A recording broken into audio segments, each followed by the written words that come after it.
கிறிஸ்துவில் பிரியமானவர்களே, ஆண்டவராகிய இயேசு கிறிஸ்துவின் நாமத்தில் உங்களை வாழ்த்துகிறேன். 2 நாளாகமம் 20:26 4ஆம் நாளில் பெராக்காவிலே கூடினார்கள். அங்கே கர்த்தருக்கு ஸ்தோத்திரம் செலுத்தினார்கள். யோசபாத் அரசாண்ட நாட்களிலே தன்னுடைய தேசத்தை விட்டு சகல அருவருப்புகளையும் அகற்றி போட்டு தன் தேவனாகிய கர்த்தரை முழு இருதயத்தோடு தேடினான்.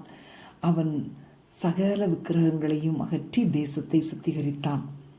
அவன் தேவனாகிய கர்த்தரையும் அவருடைய தீர்க்கதரிசிகளையும் நம்பினால் நிலைவரப்படுவோம் என்று அவன் விசுவாசித்தான். அந்த நாட்களிலே அம்மோன் புத்திரருக்கும் மோவா புத்திரருக்கும் சேயீர் மலை தேசத்தார் எல்லாரும் யோசபாத்துக்கு விரோதமாக ஒரு திரள் கூட்டமாக வர்றாங்க. ஆனால் அந்த வேளையிலே யோசபாத் கர்த்தரை நோக்கி ஏறெடுத்த ஜெபத்தை ஆண்டவர் கேட்டார். அவன் தேவன் முன்பாக கொண்டிருந்த ஒரு அர்ப்பணிப்பையும் அவர் பார்த்தார்.